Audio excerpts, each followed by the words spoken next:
매일 성경 묵상 나눔입니다. 1월 7일 금요일입니다. 요한복음 2장 13절에서 25절이 오늘의 묵상의 본문입니다. 본문을 읽습니다. 유대인들의 유월절이 가까운지라 예수께서 예루살렘으로 올라가셨더니 성전 안에서 소와 양과 비둘기 파는 사람들과 돈 바꾸는 사람들이 앉아 있는 것을 보시고 노끈으로 채찍을 만드사 양이나 소를 다 성전에서 내쫓으시고 돈 바꾸는 사람들의 돈을 쏟으시며 상을 엎으시고 비둘기 파는 사람들에게 이르시되 이것을 여기서 가져가라. 내 아버지의 집으로 장사하는 집을 만들지 말라 하시니 제자들이 성경 말씀에 주의 전을 사모하는 열심히 나를 삼키리라 한 것을 기억하더라. 이에 유대인들이 대답하여 예수께 말하기를 내가 이런 일을 행하니 무슨 표적을 우리에게 보이겠느냐. 예수께서 대답하여 이르시되 너희가 이 성전을 헐라 내가 사흘 동안에 일으키리라. 유대인들이 이르되 이 성전은 46년 동안에 지었거늘 내가 3일 동안에 일으키겠느냐 하더라. 그러나 예수는 성전된 자기 육체를 가리켜 말씀하신 것이라. 죽은 자 가운데서 살아나신 후에야 제자들이 이 말씀하신 것을 기억하고 성경과 예수께서 하신 말씀을 믿었더라. 유월절에 예수께서 예루살렘에 계시니 많은 사람이 그의 행하시는 표적을 보고 그의 이름을 믿었으나 예수는 그의 몸을 그들에게 의탁하지 아니하셨으니 이는 친히 모든 사람을 아시며 또 사람에 대하여 누구의 증언도 받으실 필요가 없었으니 이는 그가 친히 사람의 속에 있는 것을 아셨음이니라. 오늘의 본문은 4개의 단락으로 나누어져 있습니다.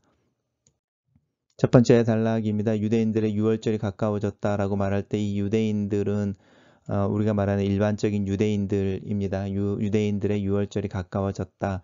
예수님께서 예루살렘으로 올라가셨다. 이제 요한복음의 특징인데요. 예수님의 사역이 공생애가 시작되자마자 유월절에 예루살렘에 올라가시는 이야기가 있고 요한복음에서는 예수님께서 공생애 기간에 3번 예루살렘에 올라가십니다. 그래서 우리가 예수님의 공생애를 3년이라고 이 요한복음의 근거에서 이야기를 합니다. 다른 공간 복음서들은 예수님이 성전에 올라가시는 이야기를 예수님의 돌아가시기 바로 직전에 우리가 이제 팜 선데이라고 하는 종료 주일에 아니면 고난 주일에 이제 읽고 묵상하는 그 내용 속에 있는 것처럼 예루살렘에 이제 올라가신 것을 한 번으로 기록하고 있는데 요한복음에는 3번 이야기해서 이제 3년에 걸쳐서 이제 예수님의 공생에 대한 이야기를 하게 됩니다. 그렇게 올라가셨을 때 성전 안에 소와 양과 비둘기를 파는 사람들이 있었습니다.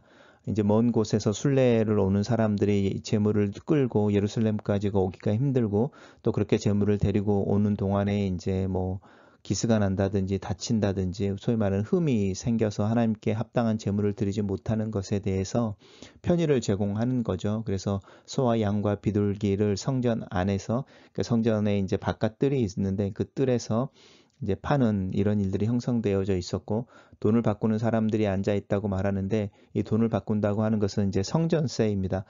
유대인들이 하나님 앞에 드렸던 헌금의 형태로 드려지는 이 성전세라고 하는 것은 특별한 동전을 썼는데 세겔이라고 하는 동전을 썼습니다. 그리고 이 반세겔이라고 하는 동전은 유대인들이 만든 동전이라기보다는 약간 이렇게 두로와 시돈 쪽에서 이렇게 수입해오는 어떤 그런 동전의 모습이어서 일반 유대인들이 이렇게 통용하는 그런 동전이 아니었습니다. 그래서 이제 동전을 바꿔주는 환전하는 환전상들이 그 성전에 있어서 또 그렇게 예배드리고 헌금하고 헌물하는 사람들을 돕고 있었습니다. 근데 이제 그렇게 모습을 보시고 예수님께서 노끈으로 채찍을 만드셔서 양이나 소를 다 내쫓으십니다. 그리고 돈을 바꾸시는 사람들의 상을 쏟으십니다. 그리고 이제 흥미롭게도 비둘기 파는 사람들에게는 이것을 가져가라라고 말씀하십니다.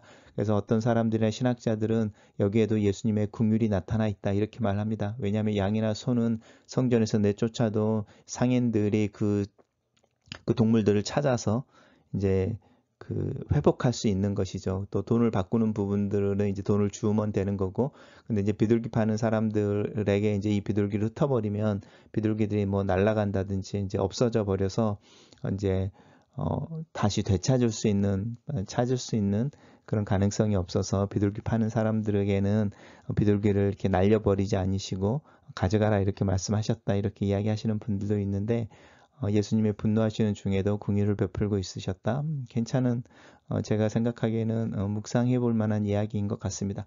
하지만 예수님께서 하시는 이제 핵심의 내용은 그런 부분이 아니고 나의 집으로 장사하는 집을 만들지 말라 이렇게 하시는 부분인데요. 사실 이 장사하는 집이라고 하는 부분이 하나님 앞에 더 좋은 예배를 드리기 위하고 또 하나님 앞에 더 정결한 그 헌금을 위한 것이었는데 예수님께서는 그것을 장사한다 이렇게 말씀하고 계십니다.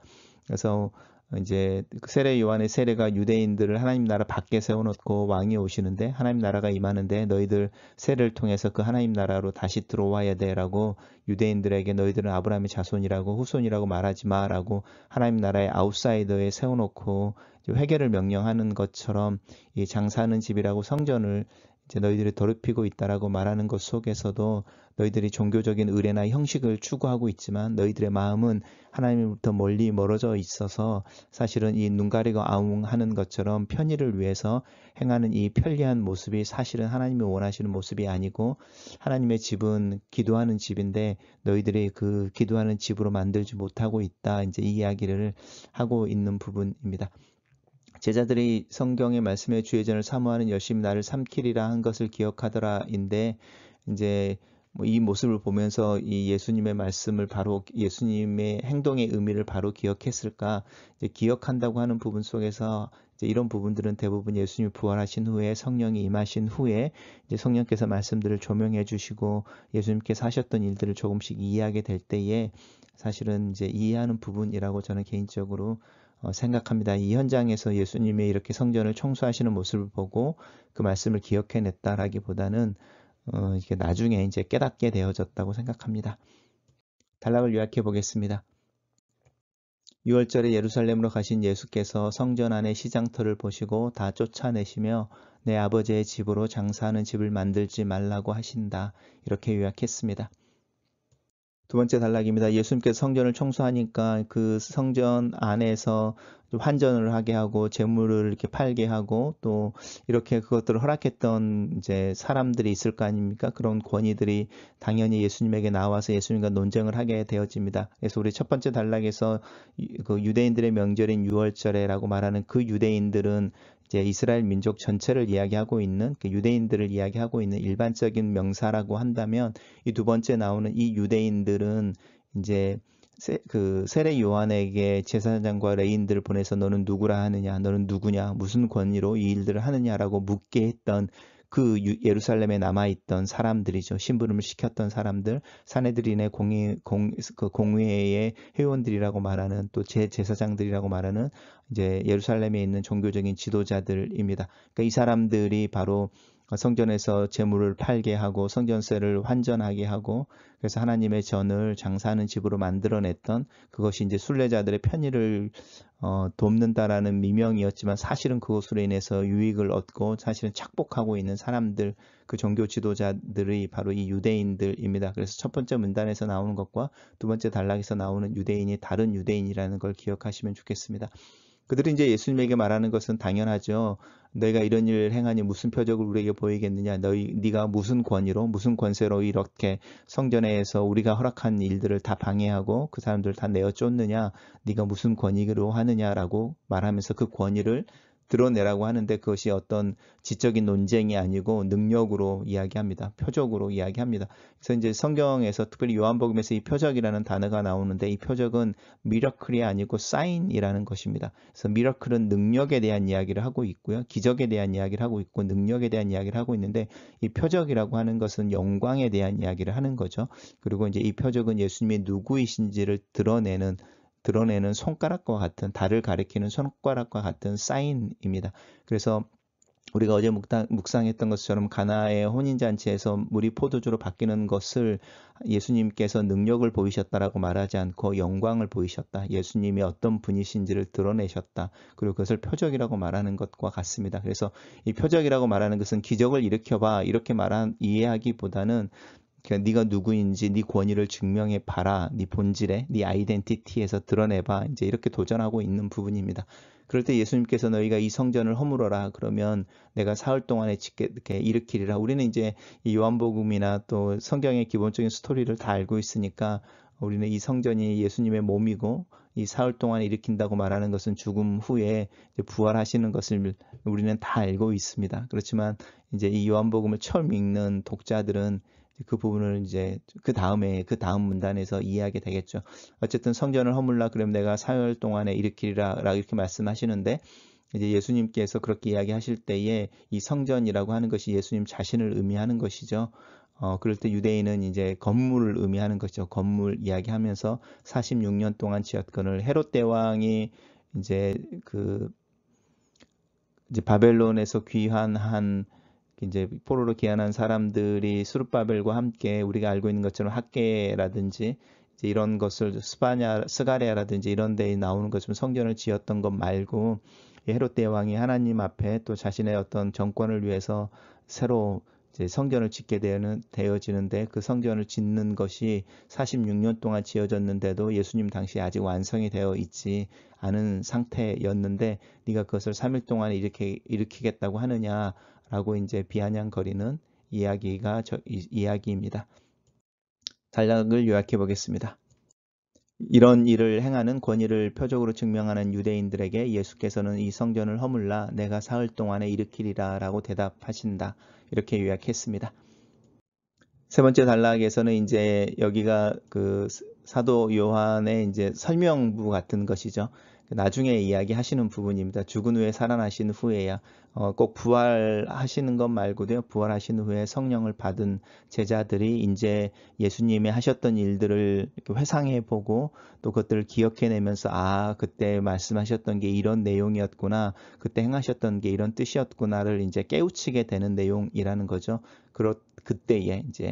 그때에 돌이켜서 예수님의 지금 상황으로 보니까 예수님께서는 성전된 자기 육체를 말씀하셨다. 근데 예수님의 육체가 성전이었다라고 말할 때 이제 하나님에 대한 이야기를 사실은 하고 있는 거죠. 단순히 예수님의 육체가 아니고 성전이라고 하는 것은 하나님이 계시는 곳이죠. 그래서 우리가 공생을 처음 시작할 때에 성령이 임하여 머물고 있는 이제 그것을 보거든 그가 그인 줄 알라 이렇게 세례요한이 이야기 그런 메시지를 하나님이 하셨다고 이야기할 때 예수님의 육체 안에 성령이 거하시는 성전이었다라고 하는 부분이고요.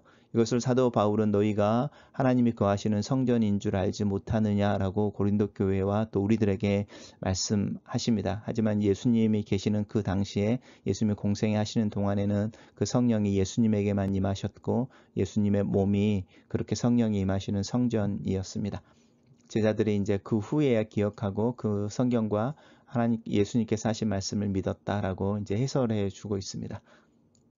단락을 요약해 보겠습니다. 예수께서는 성전된 자기 육체를 가리켜 사흘 동안에 일으키리라고 하신 것인데 제자들은 부활 후에야 이 말씀을 깨닫고 성경과 예수께서 하신 말씀을 믿는다. 이렇게 요약했습니다.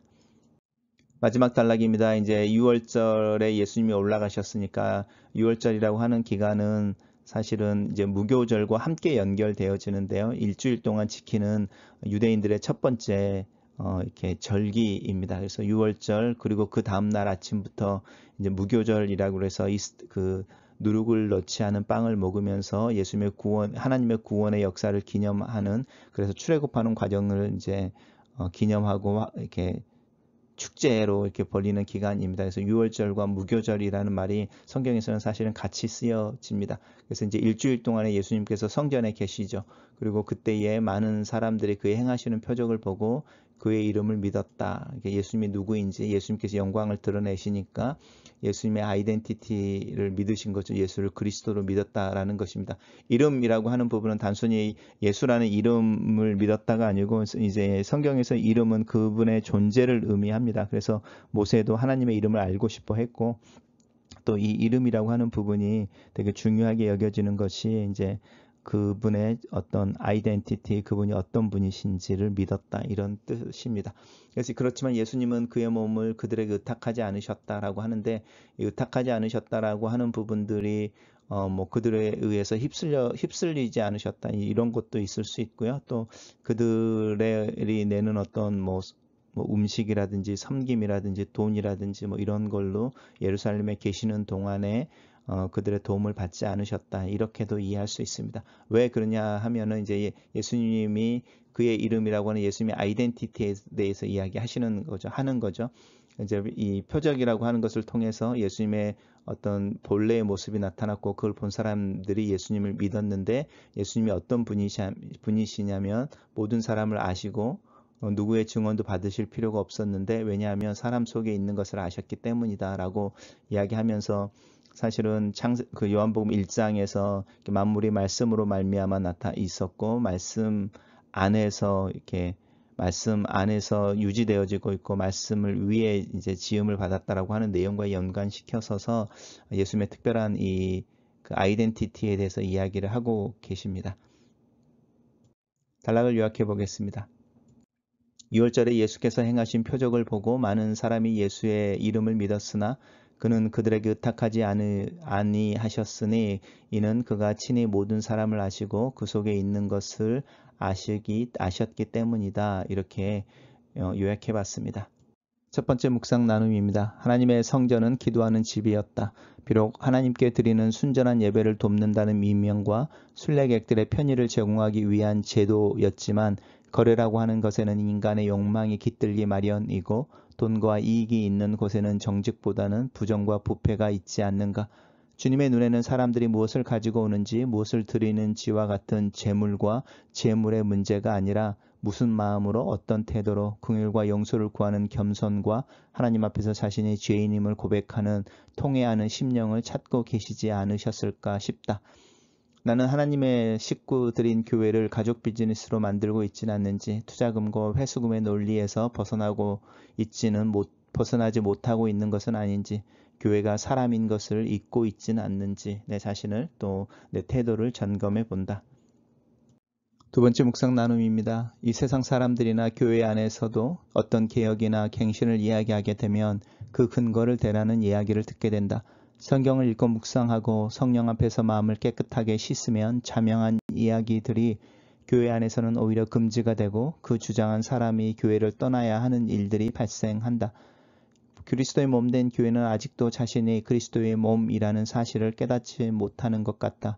그리스도께서 자신의 몸으로 자신의 죽음으로 사신 사람들이 모여 이루는 것이 교회이다.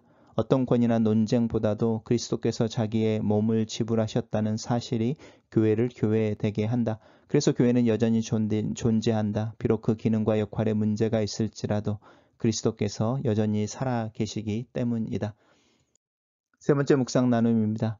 그리스도의 하나님의 집을 향한 열심이 그 자신을 삼켰다. 건물이 아니라 살아있는 사람들로 이루어진 하나님의 집을 위해 그리스도는 자기의 몸을 던지셨다. 그리고 죽음에서 부활하심으로 교회의 머리가 되셨다. 그리스도의 부활을 인정하는 자들은 자신이 부활할 것을 믿는다. 자신이 부활하고 영원한 삶을 살게 될 것을 믿는 자들은 그 영혼의 무게 앞에서 겸손하고 진중하며 진지해진다. 그리스도께서 자신의 몸을 버리고 자신의 몸으로 삼으신 교회를 이루는 일에 나는 진지하고 정직하며 최선을 다하기를 원한다. 그것이 내가 그리스도의 몸이 되는 방법이기 때문이다. 마지막 묵상 나눔입니다. 예수께서는 외로우셨을까? 자신을 믿고 따르는 자들에게 자신을 의탁하지 않았다는 말은 무슨 뜻일까? 그들의 평가와 칭찬에 우쭐해지지 않으셨다는 것은 아닐까? 사람들의 판단이나 평가, 여론과 명성이 내가 걷는 그리스도의 제자의 삶과 또 다른 작은 예수의 삶의 지침대가 되거나 걸림돌이 될 수 없다. 내 신앙에 대한 평가는 사람들의 입에서 나오는 것이 아니라 주님의 입에서 나오기 때문이다. 이 사실이 때때로 나를 두렵게 한다. 사람들은 내 외면을 보지만 주님은 내 내면과 외면을 모두 보시기 때문이다. 내가 감추고 있는 것과 보여주고 싶지 않은 것까지 보시는 주님 앞에서 두렵고 떨리는 마음으로 이 아침에 선다. 글로 쓰는 기도입니다. 살아계신 하나님, 매일 아침에 기도의 집에 들어섭니다. 그곳에서 눈을 감고 입을 열어 하나님의 아버지의 이름을 부릅니다. 그때마다 나에게 기도의 영을 부어 주시옵소서. 다윗의 시편처럼 정직하고 진솔하게 하나님을 찾게 하시고 내 형편과 교우들의 형편을 아릴 수 있도록 도와주시옵소서. 내 신앙의 비즈니스의 마인드가 사라지기를 원합니다. 내가 넣는 인풋을 계산하고 아웃풋과 이익과 순이익을 계산하는 내 마음에 하나님의 은혜를 기대하고 섬김과 낮아짐을 선택할 수 있도록 나를 도와주시옵소서. 외면의 신앙, 사람들의 눈을 의식하는 신앙이 아니라 진실되고 내면의 깊은 곳에서 흘러나오는 신앙, 마음으로 아는 지식이 하나님의 지식으로 바뀌는 믿음, 그리고 그 믿음을 살아내는 실천과 경험이 있는 신앙이 되도록 도와주시옵소서. 이 아침에 내가 누구인지 누구의 것인지를 고백합니다. 그리스도께서 자신의 몸으로 사신 자로서 그리스도의 몸된 교회를 이루도록 부르신 것을 기억합니다. 이 교회를 이루는 것이 내 삶의 실제가 되게 하시고 다른 이들과 함께 교회를 이루는 삶이 나에게 축복이 되며 또 그들에게도 축복이 되어질 수 있도록 내 성품과 인성, 내 개성과 능력, 장점과 단점이 사람들과 하나님 앞에서 정직하고 겸손하게 표현되어지기를 기도합니다. 아멘.